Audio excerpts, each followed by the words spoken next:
I'm going to turn on the record button. And so even though I have some awareness of this project, I'm excited about learning more today. I'm going to ask these ladies to introduce themselves and then explain to you how this whole project came into being. I hope that's part of what they're going to tell us about because it's very exciting. So let's see, we're recording and we've put your name in the chats. And so I'm going to turn it over to you, Emily, if y'all can introduce yourselves and then we'll get started. One more thing, even though it's a presentation, if you have questions along the way, you're welcome to put them in the chat. We're watching that. Or you can just unmute yourself and jump in if you have a comment or a question to make. And then we'll also have a little bit of time at the end for questions as well. So Emily, it's great to have you with us today. We appreciate y'all making time and we're looking forward to hearing more about this project. Of course. Thank you so much for having us. We'll kick things off with just a little brief introduction to McKenzie, Lindsay, and myself. And then McKenzie's going to introduce the presentation and we'll jump right in. But hi, everyone. My name is Emily Harwood. I am a health promotion program manager at App Healthcare and have been working on this project for about the past year now. And I'm so excited to be able to share a bit more with you guys today. And Lindsay, I'll turn it over to you. Hi, everyone. I'm Lindsay Sullivan. I work with the Triple P team at App Healthcare, doing implementation and data for our 3 counties, Watauga, Ashe, and Allegheny. And I just hopped on this project recently, and I'm super excited that Emily and McKenzie let me join them because I'm very excited about this work. McKenzie? Awesome. Hey, guys. I'm McKenzie Hellman. Also with App Healthcare, I'm one of the health promotion program managers and have been with this project for about a year. So really excited to dive deeper into what this project is and really get to share that with you guys. I'll just echo what Denise has said. If there are any burning questions throughout the presentation, feel free to stop us and ask those questions. And then we'll have a larger time towards the end for you guys to ask those as well. I'm gonna clean out this. So we will just go ahead and get started. So this presentation is going to be focused around the project that we're doing around trauma-informed businesses. And so to kick us off, if you'll go to the next slide, Lindsay, we are actually going to start with what's called a word cloud activity. I'm sure a lot of you on this call have done this before. But we just wanted to start with kind of a prompt to get people thinking. And the prompt is, what makes a business trauma informed? So when you hear that, what does that mean to you? What are the words that are coming to mind? What are the things that you're thinking about? And I will put the link for that in the chat as well. So if we have participants that are in a space where they're able to go to that link, if you'll participate with us, that would be great. So I just posted that in the chat for you, and then Lindsay has displayed that on the screen. So as people begin to type in some words or some prompts, or not prompts, but things that they think about that would make a business trauma informed, we'll see that displayed on the screen. So again, that link is there, and if you have any issues, just chat me and I'll see if I can get it figured out for you.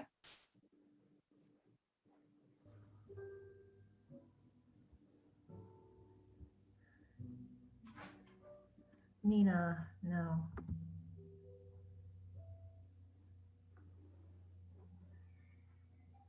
All right, so we're starting to have some of those responses come in.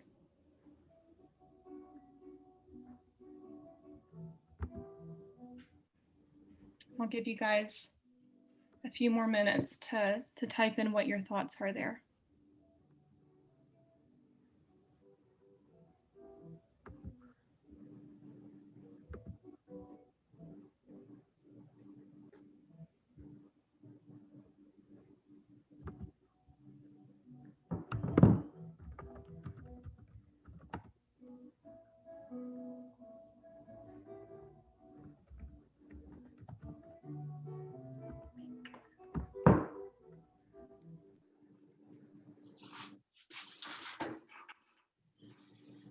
Yeah, this is great. Lindsay, do you want to talk through any of the responses you're seeing too?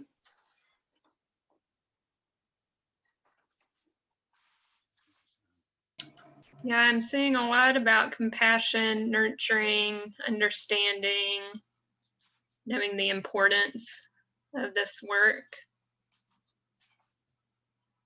Yep, and we've got one in the chat as well, open to new approaches. I love that. Yeah, feel free to add to the chat if you're having trouble with the site at all, or if you would just rather add to the chat, please do. Caring about mental health and signs, looking out for signs.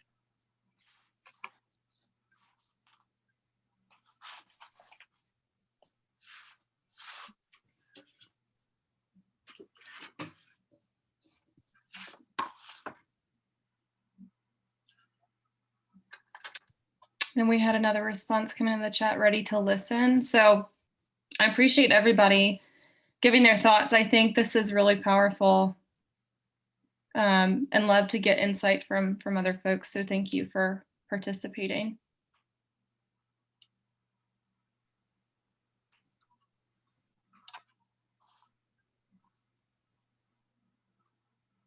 Assume problem behaviors, personalities have a history, don't happen because people are bad. Yeah, that's awesome.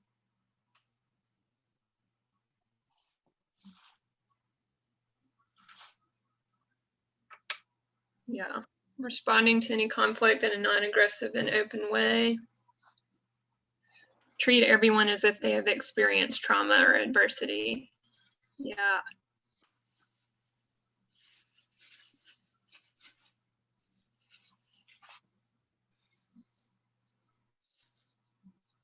Yeah, these are great. And thank you guys for participating in this. Lindsay, is there any other last comments that you want to verbalize to everyone?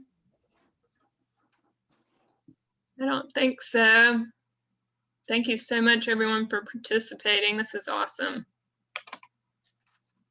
Yeah, and I would encourage you as well as we go through this presentation, keep that prompt in mind. And if you want to talk to us about it after, feel free to contact us. I'd love to connect. So thank you for that. Just wanted to get everybody's brains active and involved in this process. So thank you, thank you, thank you. And then we will go ahead once Lindsay shifts over, and I'll kind of jump in and start talking about this particular project and kind of its inception and how it's began. So like Emily and I had mentioned in our introductions, we have been part of this collaborative, if you will, for about a year now. And what we were selected for was there were the opportunity for health departments to become what's called resilience catalyst in public health. So there's a few different partnerships here, but with NACCHO and the APHA, as well as the Center for Community Resilience out of George Washington University, and also some assistance with the CDC.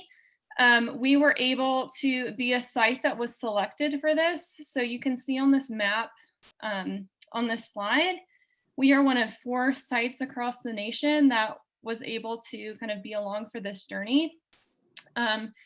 So we have additional sites in Massachusetts, Kentucky, as well as Colorado. And the idea of these sites is to kind of instill resilience with kind of the public health department being the force for that, and community partnerships being the force for that. So these different sites have different objectives, but all kind of looking towards things with a trauma-informed lens and trying to decrease ACEs and poor health outcomes. So yeah, really excited that we were able to be a part of this.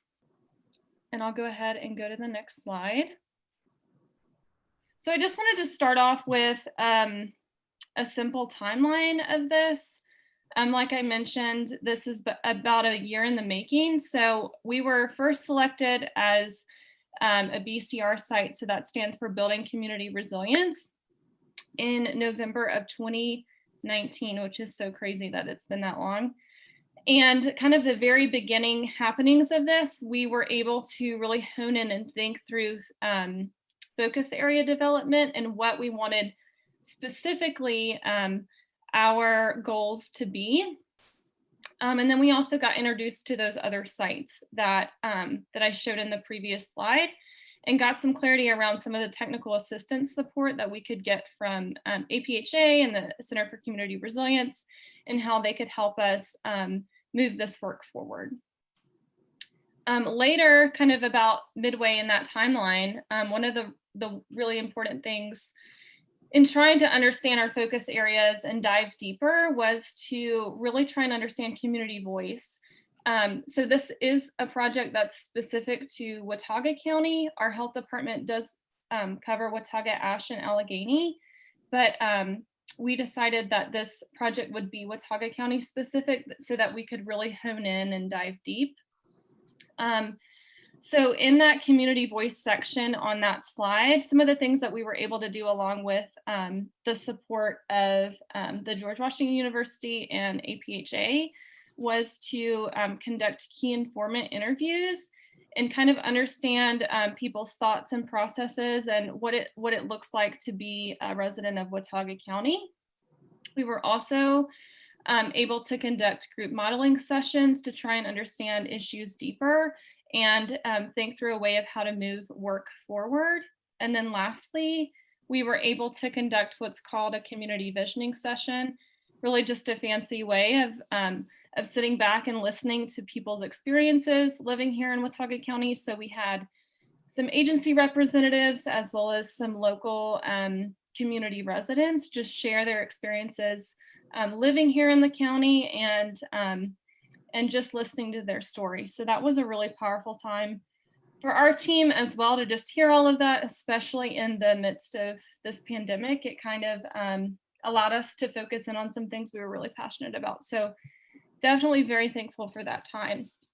And then lastly, on that timeline, you'll see what would happen moving forward are things to come. So we've been in this process for about a year, and we are now in a place with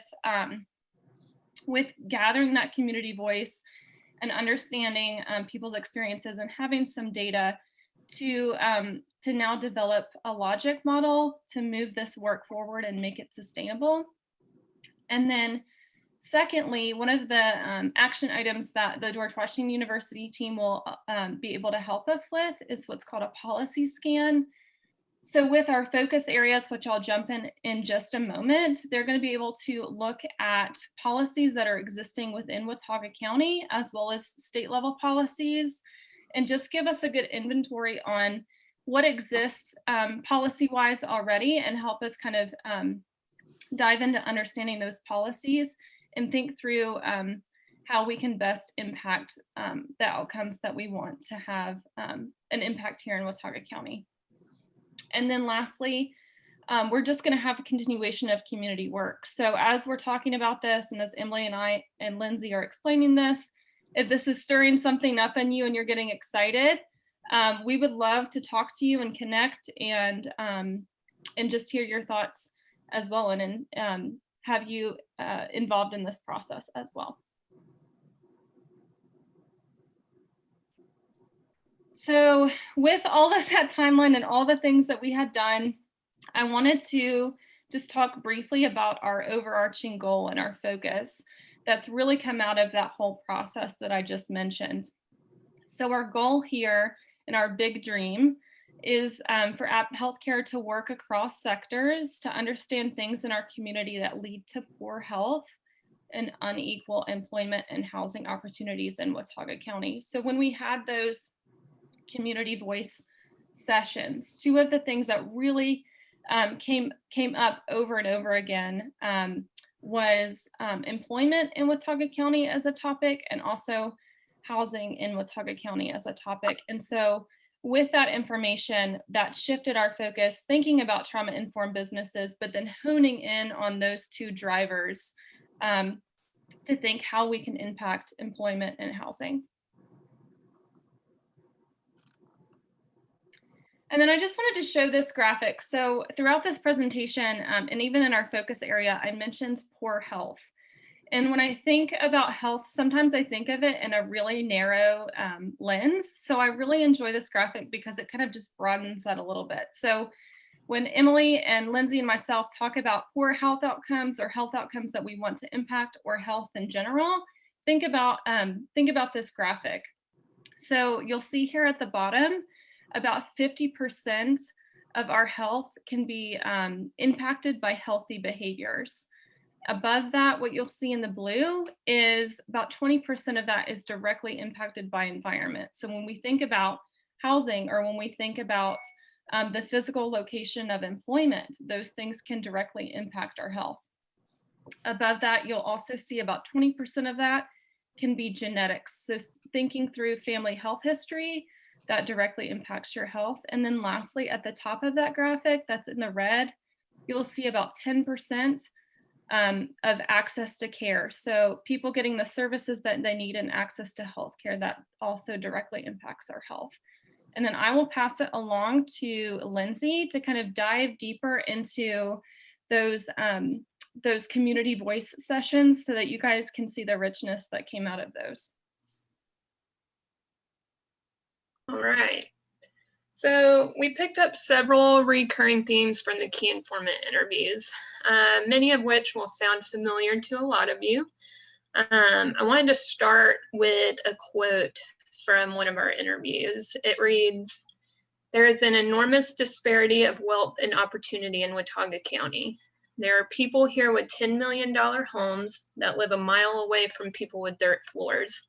Almost all of our economy is tourism, but the families that have been here for generations are very poor, or a lot of them are very poor. It's impossible for people who are local to afford to live here. Housing is incredibly expensive. The only places that people can possibly afford to live, if they do have some type of stability, is outside of town limits where there's food deserts, where there's no public transportation, no food programs. Then you drive into town and there's an art museum and flower lawn. You wouldn't drive through Boone and think that there is the poverty that there is. And so I think that's part of it, and that people who do have mental health concerns or substance use concerns, there's not services here for them. And what we do have is inadequate, or, very, very limited in its scope and ability. So to be able to afford treatment, or to afford to go to have it, or to try to do something different to meet their needs, you have to leave. And that's not realistic. Or people can't afford to go to an inpatient, or there's no halfway housing here. This is a great place to vacation, but not a great place to get sober, honestly." End quote. So that to me covers so many of the recurring themes here. Several of which are listed. I tried to umbrella them as best I could, but there was so much covered in these interviews. We have cost of living and access to resources. So some of the comments we saw included effects of the second home population on housing and real estate. Somebody mentioned that they felt that the disparity in income and gaps are due to this being a vacation destination. And then we had folks comment on the effects of the university on housing, real estate, other resources. Folks commented that student housing is more profitable to build than low income housing. And that locals have been pushed to the edges of the county because town is too expensive, which, as many of us know, impacts access to food, transportation, childcare, and presents other challenges associated with rural life. We also saw a lot about employment and just the challenges of the industry here. So the types of jobs that are available, usually restaurant jobs or other tourist industry jobs, and those are typically low-wage jobs that don't meet the cost of living. Many folks work hourly without benefits and cannot easily take off for appointments or if childcare issues come up. Some touched on the role of employers in employee health, whether it's being aware of effects of trauma on their mental and physical health, or putting policies into place such as paid leave or resources for employees and things like that. We also saw a good bit on substance use and folks who are navigating the criminal justice system. So there was mention of issues of reentry, particularly the importance of recognizing how folks entering the system lose their financial stability and have a hard time regaining it once they are released. Many folks commented on the generational patterns of trauma, specifically with justice-involved folks and folks in recovery. There were comments on how communities, and more specifically in this case, employers, can help folks such as those in recovery to be better employees by investing in their mental health and well-being, and also how employers can help folks be accountable for their behavior. We saw a lot about social cohesion, and this was really interesting because we saw very different perceptions of the area. Some described the area as very unified and tight-knit and welcoming, and others really drew attention to division, whether it's socially, politically, economically. Someone said, and I just want to read another quote, someone said, "It was just kind of interesting to hear you say Boone has a cohesive community, because right now I feel like we're not really feeling that way, just like a lot of people nationwide aren't feeling that way. And so I'm just trying to think, how do we return to that strength of our community? And I don't know how we do that. I think that a lot of times the voices of the folks that we're trying to help, they're not actually at the table," end quote. So there was a lot of mention about how easily folks are isolated here, and also just attitudes among locals generally. So some things that were mentioned include this sense of distrust towards agencies, counselors, doctors, and medications, resentment towards the university, a sense of independence and taking care of your own, and then also some stigma around mental health and treatment. We also heard a lot about the faith community because faith is such a common value here. So a lot of folks talked about how to leverage that partnership and reach the folks through local churches. And then lastly, of course, we heard a lot about the impact of COVID on all systems. So the local industry and impacts on the economy, increased stress on working parents with remote learning, increased strain on the healthcare system in rural areas, challenges of virtual service delivery, and then obviously COVID shined a light on food insecurity and internet access in the area.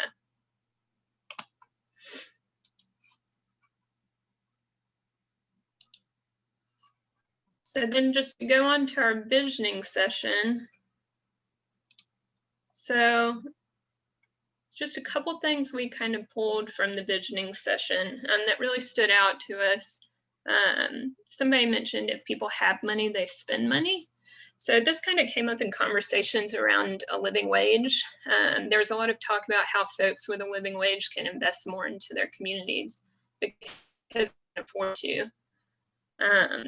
Somebody said people go back to what they know, and this was in reference to justice-involved folks. So they were mentioning that when you exit the system and re-enter society without support, you go back to what you know, which might be a vulnerable place, or you might go back to risky behavior. There was also a comment made about how oftentimes crime occurs out of desperation. And then somebody said, if you put good out, you get good back. And this was made in reference to business owners specifically. So they were saying how investing in your workforce leads to sustainable employment, also less turnover costs, and just kind of stronger businesses in general. And then there was a lot of talk about holding landlords accountable for housing standards for all individuals. So there is a little bit of discussion around unsafe housing being disproportionately an issue for the Latinx population. Folks also brought up the recent advocacy efforts locally to improve housing affordability and conditions. And then we also talked about the impacts of improvements to employment and housing. So an example came up of how these improvements would allow for agencies to better serve individuals in other capacities, because they're not just focusing on those concrete needs of employment and housing, which is something I wouldn't have thought of. But we also talked about how complex these issues are and how interwoven these systems are. And so something like increasing the minimum wage can't by itself resolve all of our issues.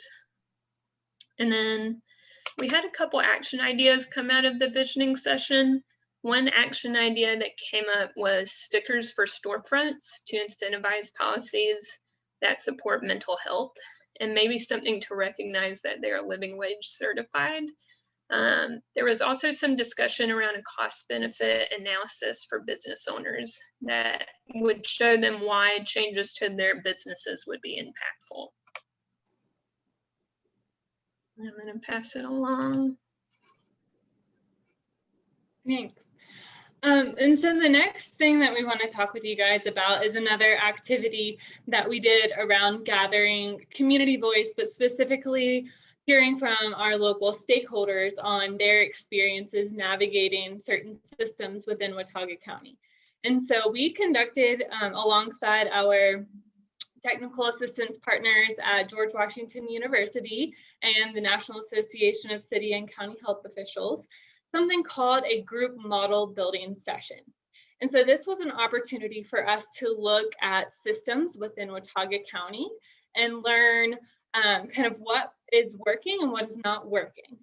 So we look at things like housing and basically try to talk through all of the intricacies of what makes housing challenging within Watauga County. We also looked at things like income and tried to learn about folks are making a lot of money and what is their story, and then folks that are struggling a bit more, what is their story, and then ultimately trying to tie some relationships and overall themes out of that conversation. And so what we learned were two main focus areas.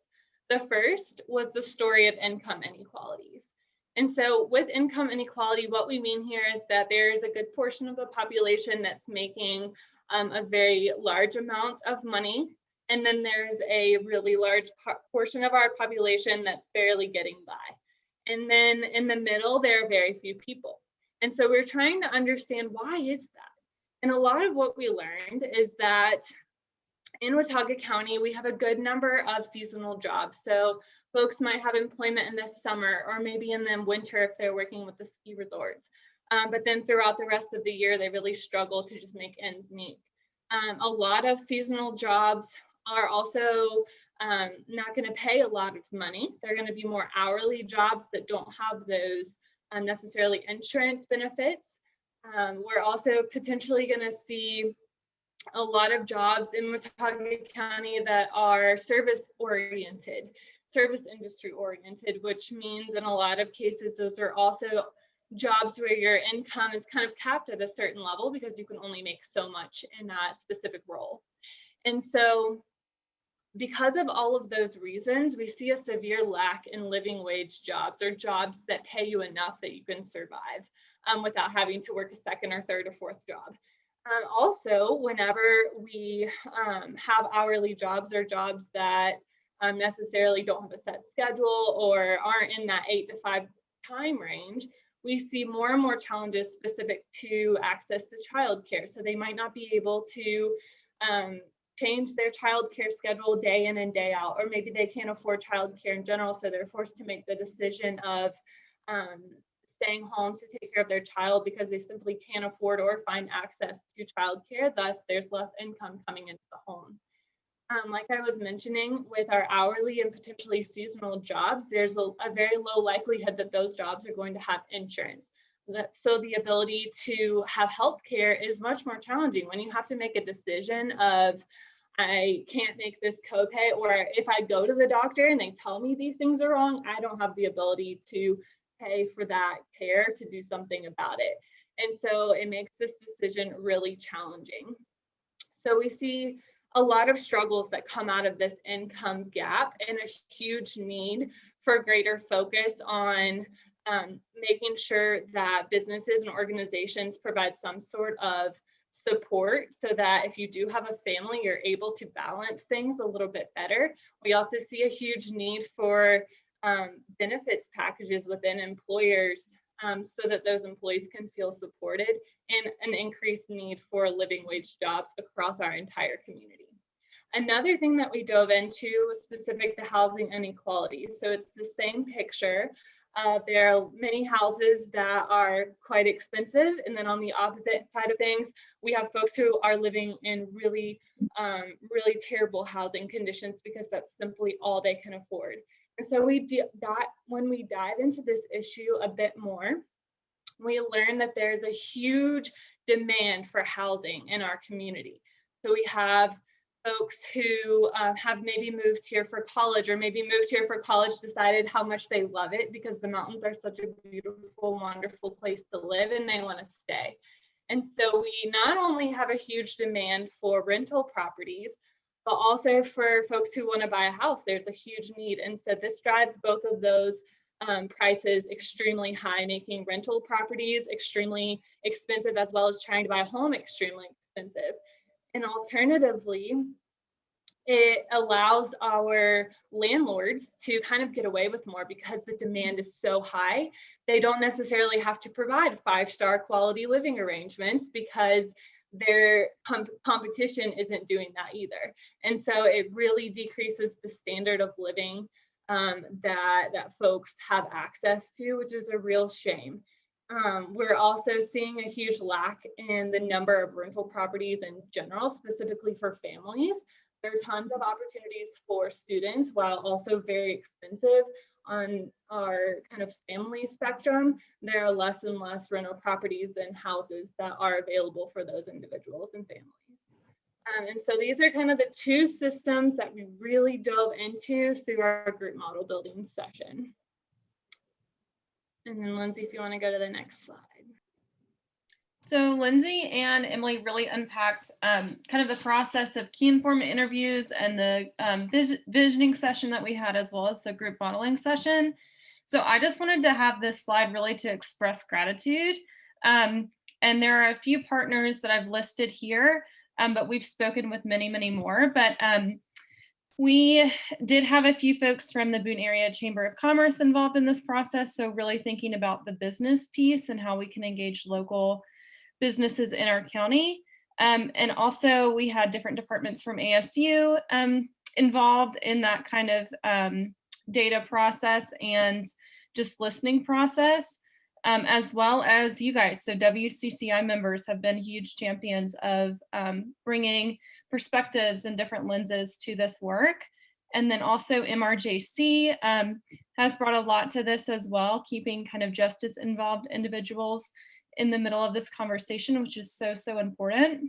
And we've also had different discussions with local agencies, different residents in our counties. So just wanted to use this as a time to say thank you if you've been involved in this process and some of these things are ringing a bell.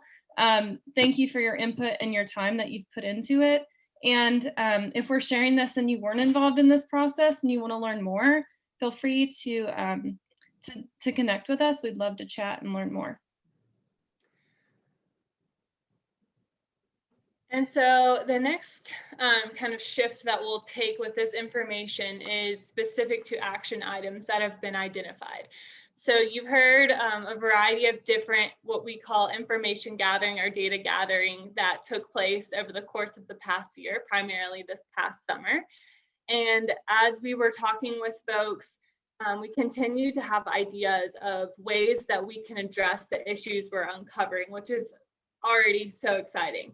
And so two of the main things that we were able to identify as kind of actionable areas that we'd like to focus on in the year ahead of us is, number one, over and over again, we heard that there's a huge need for more information on what being a trauma-informed business and why that's important. Additionally, there was a need that arose for a toolkit for becoming a trauma-informed business. So if I wanted my organization to be trauma-informed, what would that look like?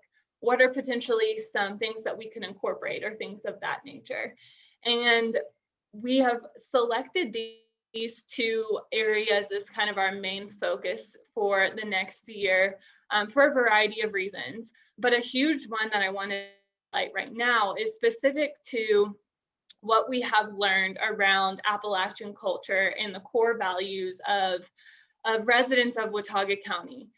Specifically residents that have been in this area for generation after generation. But I think even folks who have been in this area for 5 or so years can relate to this. And so there's this kind of mentality of pick yourself up by your bootstraps. So if you're struggling, a shift in mindset or an extra boost of motivation is all you need to get going. But when we look at the research and really dive into that, we actually know that that's not always the case, and oftentimes not the case. There are many things that need to wrap around an individual in order for them to be successful and thriving.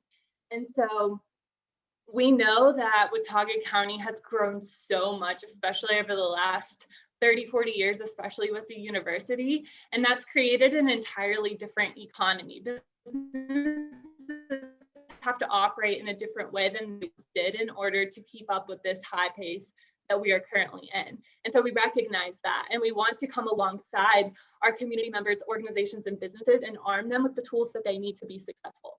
And so we feel that in this current moment, with the capacity that we have, 2 key areas to focus on are the 2 that are on your screen. And so next, I'm actually going to spend some time talking with you guys about best practices that have taken place across the country and are kind of serving as models for us to mold what we implement here locally in Watauga County. And I want to emphasize that these are our initial resources that we have pulled, and we are adapting as we go, and would absolutely be so thrilled if you and or your organization were interested in providing input or learning more and coming alongside us in this effort. And so the first thing I'm going to talk about is from the San Francisco Department of Public Health. So this is a large public health agency in California, and they have many different offices and departments. And specifically about 3 years ago, they developed a new initiative called a Trauma-Informed System Initiative. And so they recognized that there's a large impact on trauma, as well as adversities that an individual experiences that could potentially impact that person throughout their entire life. And so while something might have happened to someone when they were a child, that person could very much still be challenged with the implications of that as an adult. And so it's understanding that the clients that we're working with potentially have experienced a history of trauma and some challenging situations, but also our employees are humans too and have likely experienced some level of adversity throughout their life as well. And so it's recognizing that this is very much happening to our entire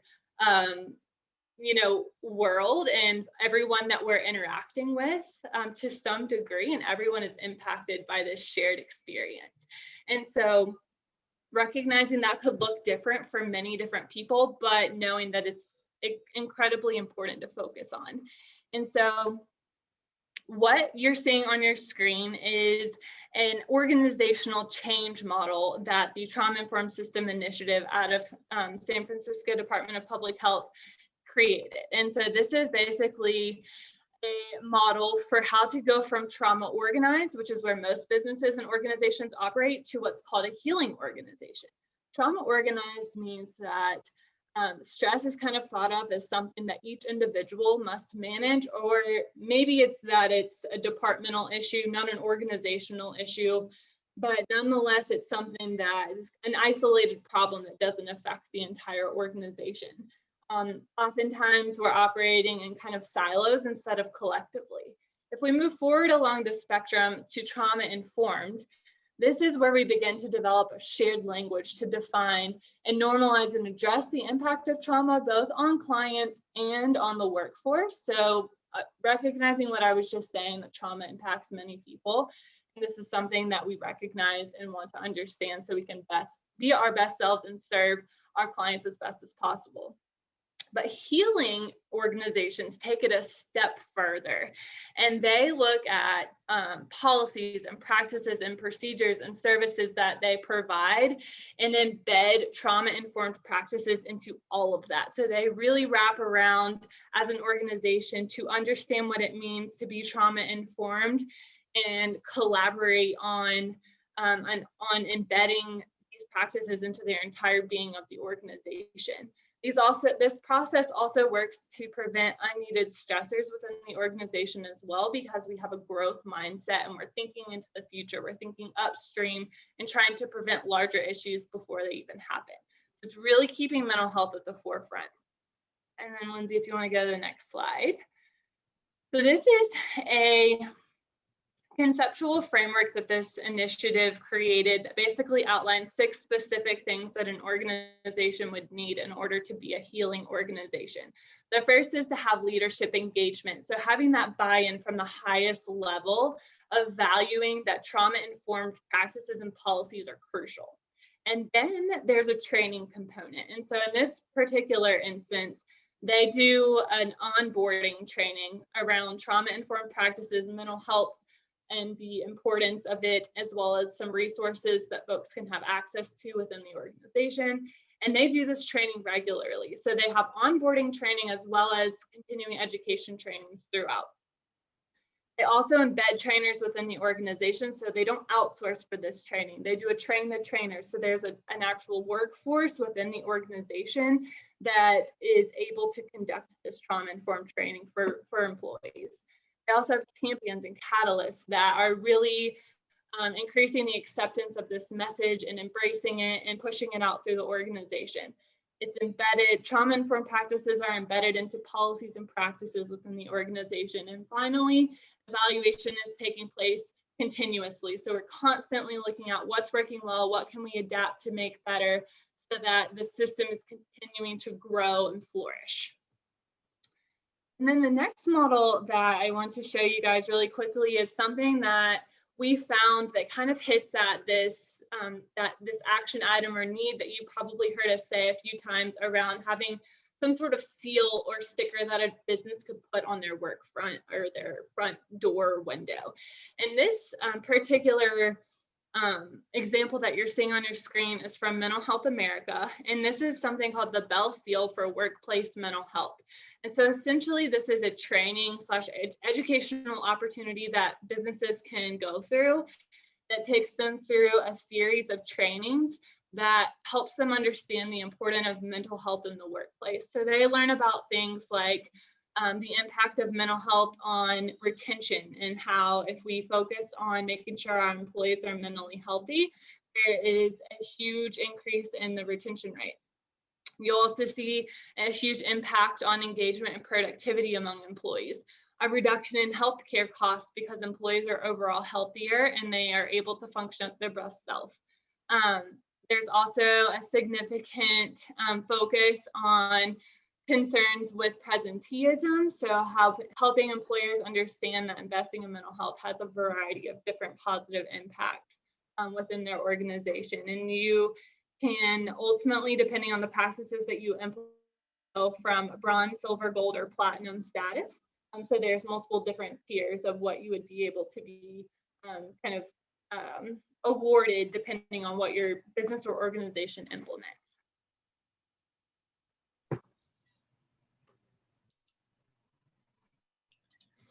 All right, so we had started to develop some goals around this work as we were thinking about our logic model. Some of the things that we hope to achieve include increased knowledge and awareness of importance of trauma-informed business practices. We also would like to see an increase of family-friendly policies adopted by local businesses, and then an increase in knowledge of local policies that impact quality housing. Additionally, we want to see increased productivity among employees. We also want to see decreased turnover. And eventually we would like to see an increase in number of quality rental properties. So kind of thinking long-term, We hope that this work can contribute to some larger scale impacts as well. So a decrease in poor mental health days among adults. We also hope to contribute to a decrease in child poverty because, you know, where you're trying to support children, you have to support the parents. So we're hoping that if parents are supported by this work, they'll be able to support their families financially. And then we also would like to contribute to a decrease in child maltreatment. So again, getting back to the parents, because parents are better able to manage stress and meet their concrete needs, then hopefully the ripple effects would be that decrease in maltreatment rates.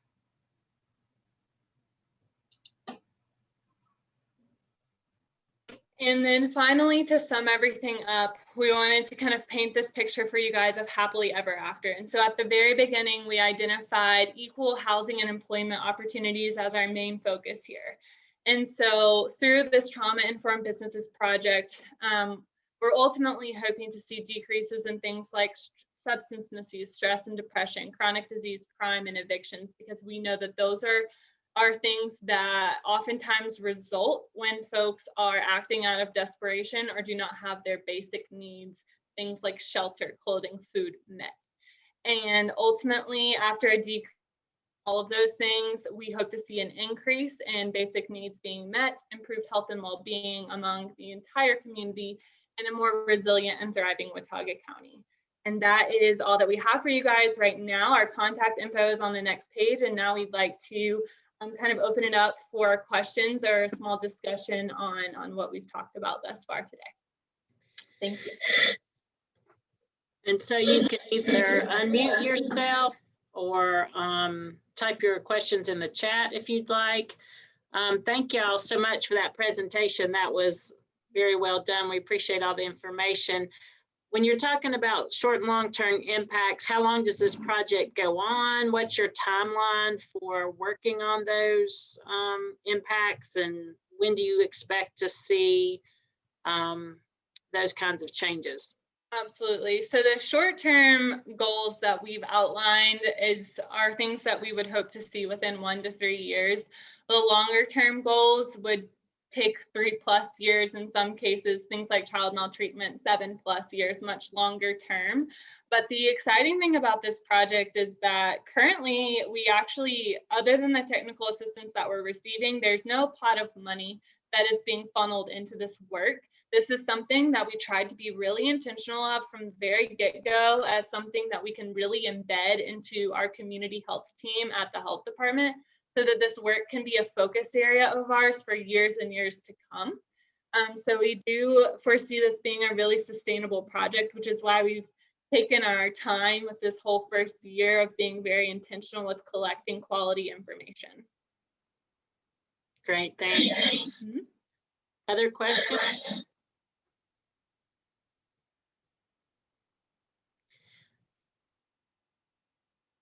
While we're waiting to see if people reply, I'll let you know that I will make copies of the chat and email it to y'all. Usually we have a lot of people expressing appreciation for the information and being here, so I'll send you a copy of that. Thank you.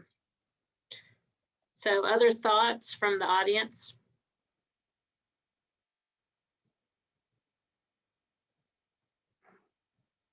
And I know you had WCCI on the graphic, and so as part of WCCI, definitely appreciative that somebody is tackling this, I guess, I don't know whether you call it a component, but and that somebody's putting so much focus and energy into it, because the things that you're talking about are such big issues that it definitely will take not only time, but the attention of several people to do.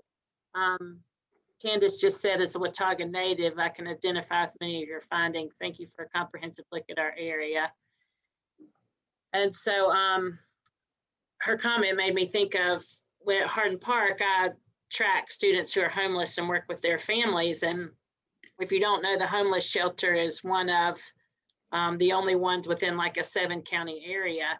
And so we have people coming here homeless who then can't find a place to live. You didn't mention it specifically in this presentation, but for people who don't know, Watauga County has been ranked the 3rd poorest county in North Carolina.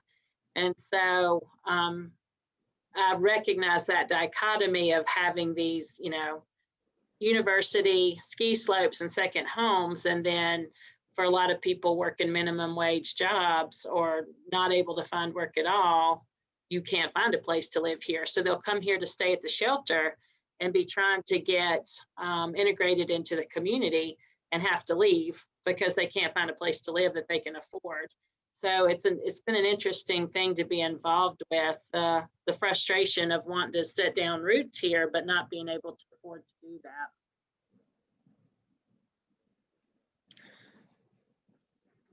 I was typing a reply to Justin's question specific to when we hope to start partnering with local businesses. And we have engaged them throughout this process thus far, specifically the Chamber of Commerce, but we do hope to begin implementing some of these actionable items that we've described in spring of 2021. So as soon as possible. We have some interns we're bringing on board in the spring that will be helping us increase our capacity as well as partnering with WCCI. So spring 2021 is our goal with getting these things off the ground.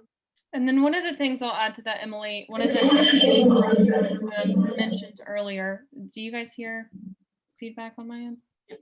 No, you're good. Better? Okay. So one of the things that Emily mentioned earlier in this presentation was kind of like a toolkit with various different opportunities or things that businesses could implement that they could choose that would fit their business or where they were at the moment. So one of the clear action items is to allow that like toolkit to come into existence and build that out. Then also have that as like a very tangible deliverable to local businesses to say we've developed this with the help of, you know, different partners, and these are different kind of tools that you can take out of your toolbox to implement as a local business. So that's one of the things too that once we get that done, we'll be able to engage businesses around that particular toolkit. And then Justin had another question about, I can't get back to it. What considerations do you think are important to take into account when adapting the Trauma-Informed Systems Initiative? And so for those of you who don't know, we've been doing this in the school system, and that's been an interesting thing to watch over the past 3 years. So I could speak to it on that level, but Emily, what do you think about that question? Yeah, so one of the biggest things, and this is kind of directly follows right in line with what McKenzie was just stating, but the need to localize any information that we pull as like best practices to here locally within our Appalachian culture and specific needs in Watauga County, because we are very unique and we're very special and a very strong and resilient community, but it'll be very important to take into consideration something that was meant for a very large organization or city might not be super applicable here in our local context. So just adapting things to make sure that it directly correlates and addresses all of the needs that we've identified throughout this information and data gathering so far. So I think that that's the most important consideration that we'll be able to incorporate into our action planning and actual like work moving forward. So Emily said she'd love to get WWAMI, especially the youth programs, involved with the training toolkit in the spring. So be sure and let us know when you start reaching out to businesses. So absolutely, Emily, we will be sure to do that.